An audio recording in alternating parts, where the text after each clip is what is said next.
Hello YouTube, it's been a little while. You can see right now we are in, this is my backyard. You can see that we go back there and we play, we go deer hunting and squirrel hunting and different things like that. Actually, I'm going to turn it around. If you look there, if you go maybe 20 yards in, there's even a spot that you can sit. You can sit and you can wait for like geese or ducks because we're right on a flyover here. But that's not the point of this video. Point of it is some traps there. We run 110s and 120s. But that's not the point of this video either. Here's the point of this video. See? This is our basement. You can see it's still pretty rough. We've been putting this together over the past couple of days.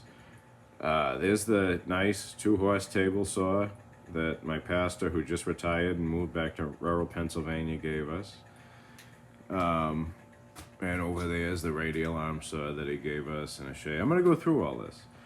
All of this before was packed with stuff. When we moved in, all of this area, and you can still see some of this stuff, all of this area here was covered in, well, when we first moved in, it was all dirty and it was all wet, so I had to clean it.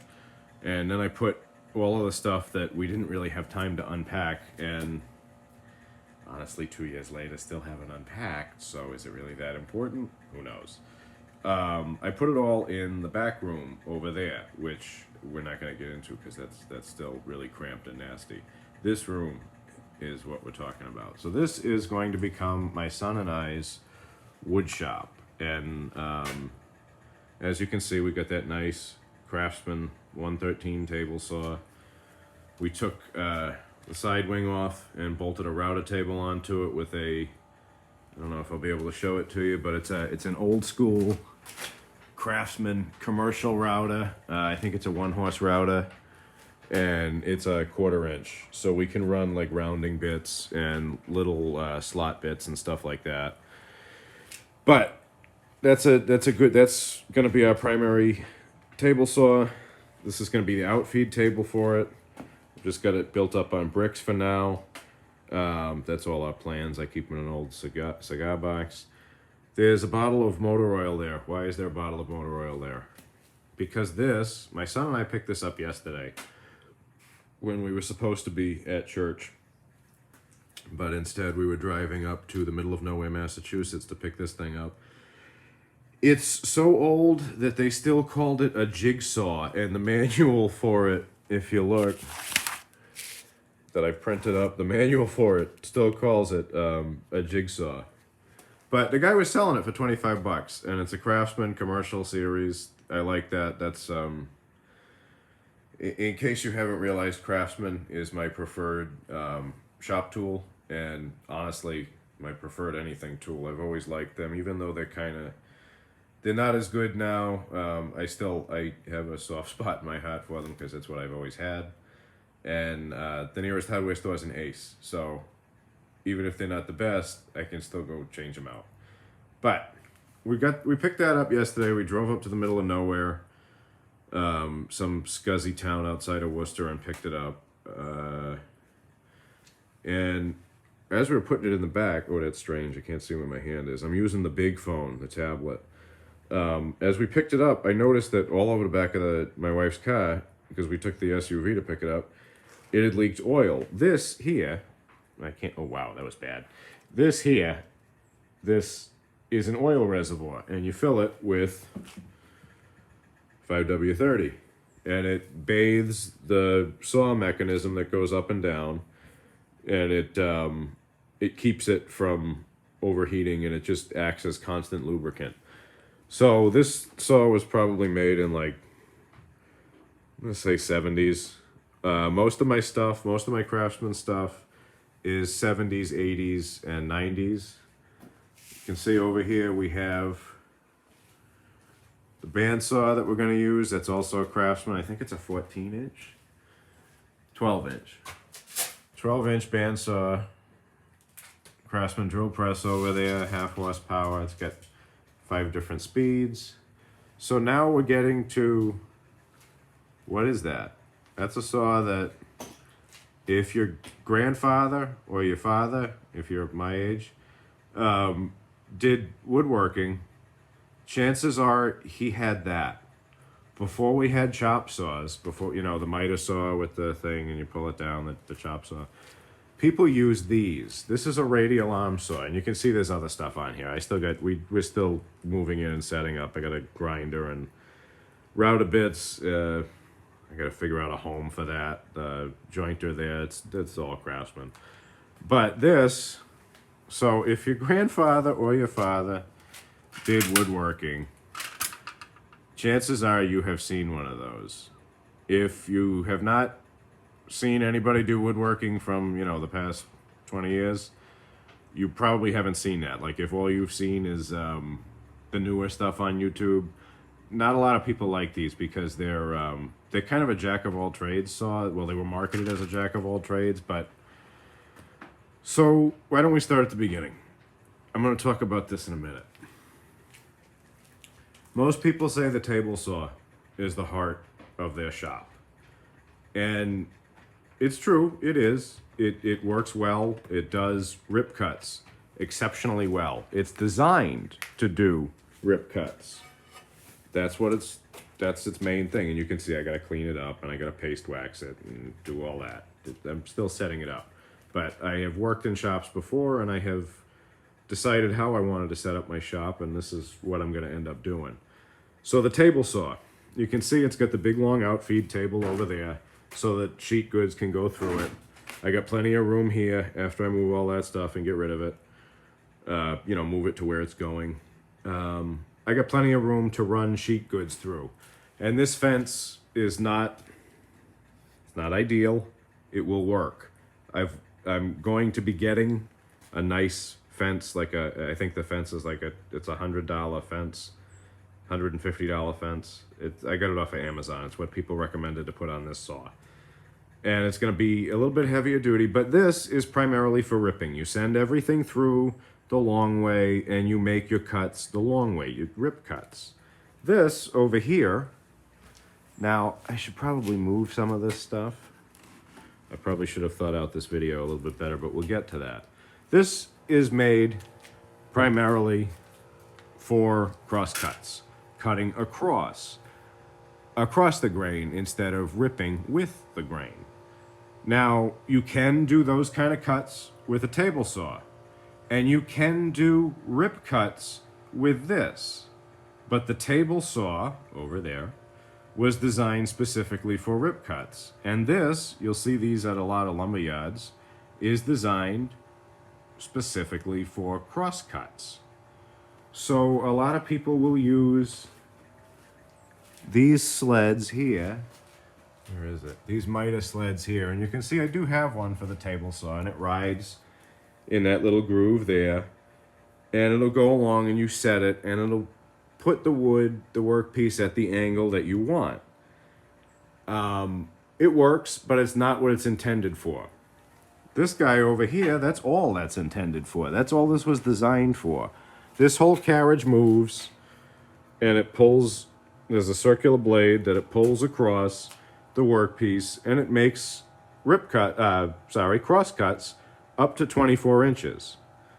So it's going to make all the cross cuts I need, and it's going to make it with the accuracy that makes rip cuts.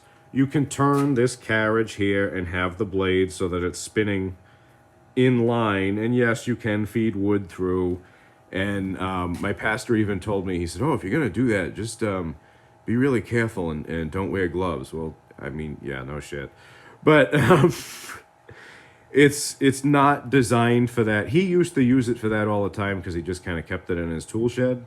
And it was easy for him to do it rather than set that up and use that. He would just use this for rips. I have the space, so I'm just going to use it for what it was designed for, the cross-cutting across the grain. But I'll do more on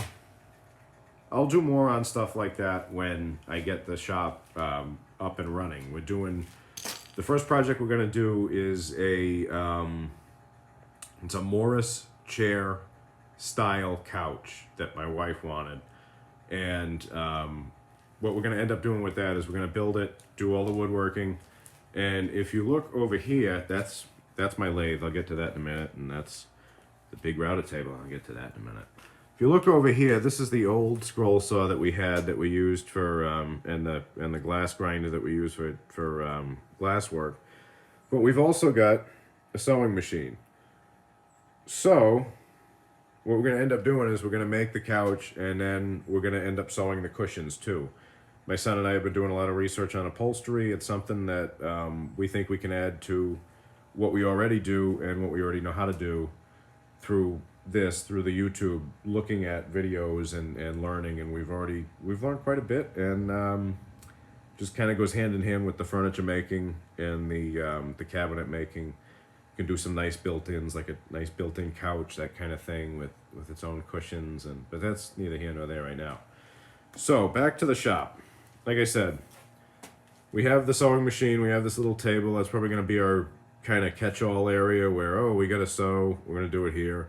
Oh, we're cutting some glass for cabinets. We'll do it here. It was going to be where the scroll saw was, but then this guy was available for $20, so $25, so we picked it up. This here is the Craftsman lathe, 12-inch lathe that I've had forever. You can see the pulley there is chipped. I could buy a new one. I did find them online though, so that's good. But this lathe, and there's the chisels for it in there. This lathe, I used to use this all the time making, actually, these tool handles here for one, and a bunch of others that I needed at the time. But it'll be nice to have that set up again. I haven't had that set up for 2 years. It's been sitting down here in storage. Obviously, I got to clean the rust off of it. I know that. This big router table. Somebody gave me this as a gift years ago. He was getting forget what he was doing. He was cleaning out his shop and he found it. And a buddy of his was a fisherman. So this is back when I still worked in the fisheries. And he lived down in New York, just outside of New York City. He was a cabinet maker down there. But a buddy of his was a fisherman. So he said, "Oh, you're going up. You're gonna be going through Rhode Island, because they always do. They'd come through. I wasn't an offshore fisherman. I didn't leave. I was an aquaculture technician and a diver, and I would grow oysters and quahogs and everything else. And this guy, they would come in. We'd all go to the same docks. We'd all go to the same processing areas if we were selling to that particular company that day. So I knew I was going to run into this guy. So anyway, this cabinet maker down in New York City says, "Oh, I got this router table and I'm just going to get rid of it. Do you want it?" So I said, "Yeah, sure, why not?" So he gave it to his buddy who was the fisherman, and they put it on the boat that they were fishing out of from New York City, and they came up, and when they were refueling in Narragansett, they dropped it off, and I picked it up in one of the farm trucks and brought it back.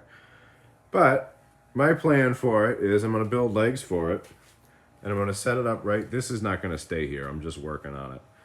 I'm going to set it up right here at the end of this outfeed table, and I'm going to run this router in it. This big 2.5 horse, heavy-duty Chicago Electric router, and I'm going to get another one of those speed controls, or maybe even that speed control, because that really doesn't need a speed control. And I'm going to be able to run shaper bits, panel bits, basically anything I want, because I've got all the adapters to make it from 1/4 inch to 1/2 inch. I've got the little the spindle that you can put the shaper knives on, and you can run that with that. And obviously I'd have to have a fence system and that kind of stuff, but I got a fence. So this is the beginnings of the beginnings. We were doing a lot of stuff in the driveway, everything in the driveway, with basically a Mag 77 skill saw, an old Crafts that. Oh, I gotta spin that around. That old Craftsman jigsaw there, and the drill that was next to it, and that's how we've been doing our woodworking and our furniture making. And we were fortunate that the Adirondack chairs did well. The picnic tables did well, and we were given the table saw and the radial arm saw, and I had the bandsaw, I had the drill press, and I basically said, all right, it's time that we set up a more permanent area than just doing this in the driveway to do this. And you can see I've got our workbench here. I moved that down from where it was sitting in the barn out there. Nice part is you can see everything now. And I've got all the floor joists, so I can hang everything from the floor joist. This is something, if you're trying to do a shop in a small area, anything you can do for storage, to maximize storage, to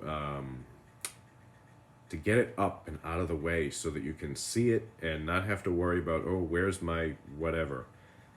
If you can do, oh, I thought I pushed that. If you can do something to this nature where you take and you can hang everything up on floor joists, that is going to make your life so much easier. So much so that I even took our pencil sharpener, and it does spin. I gotta see if I can do this and hold this. It does spin. So it's right there on a floor joist, and I got all of our Craig clamps and our quick clamps and our different mallets and things. But like I said, this is the beginning of the beginning. The idea is to start off and offer more different types of furniture, not just outdoor stuff. Do more shaker style, Irish style with the little details cut into them, like the little hearts and the different things. It's essentially shaker furniture with little hearts and little details. It's also known as painted because it's pine. It's wide pine, which I like to work with. It's really all I'll work with. And I know it's like the cheapest wood. That's why I work with it. But it's nice. It produces good furniture, and the type of joinery that I'm using, which is mainly pocket screws and mortise and tenon, does fine with it. And the biscuit joining. But we want to do more of that. We want to offer more furniture. Finally start doing cabinet making. I have all the equipment for it, all the jigs and everything. I've got different Craig jigs and different pocket screw jigs and drawer hardware jigs, that kind of stuff. So we're ready. We're ready to get it going. It's just a matter of putting the shop in order and figuring out power. That's the only real outlet that we have is where it's right there. Is this here? That's the only outlet that covers most of the basement. And oh, I did that. This is obviously our power box here. We lose power frequently, so I have a generator set up. But my goal is I'm just going to pull. We've got some empty fuses there that I can use. I can pull and put, just what I want to do is outlet boxes every 6 feet or so, all the way around. And obviously I know I'm going to need them here, so dedicated ones. There's 2 over there, see there and there. I'm just going to spin those around. The guy who owned the house before our landlord, who we bought the house from, owned the house. Say that more than once fast, and you're better than me. He had like a little workshop set up with that. Actually, this little grinder here. That little grinder there, which was a Craftsman grinder, so I grabbed it, even though I've got a grinder. It was in the back room that's now storage, and he had the outlets set up for that. So I'm just gonna, well, now I've got a whole bunch of shit in front of it too, now that I think about this. That we, stacked boxes of stuff, Tupperware of stuff. I'm going to have to access it and spin those outlets around, which is it's not going to be as much of an annoying thing as I'm making it out to be in my mind. I'm telling you that and myself. And then I'll have the power for that and the power for that, and probably that is gonna go like in there. But as you can see, this is the beginning of our more permanent woodworking, furniture making, cabinetry making, cabinet making experience. And the idea is we want to do that. We want to do the cabinets and the furniture making, but we also want to build tool sheds and barns, and this might be a pipe dream, but camp cabins. That's what I want to do. Little camp cabins for like Boy Scout camps and different camps. Like you go to KOA and you can rent a cabin. I want to build those. But I'll be happy with what God's letting me do now, and we'll see where it goes. Hopefully it'll work out. But if you've watched all 20 whatever minutes of this video, I thank you. I hope you've gotten something out of it. I hope you've at least enjoyed it. And I hope wherever you are, oh, I keep going that light. I hope wherever you are, God is with you and that you're happy and comfortable. Thank you.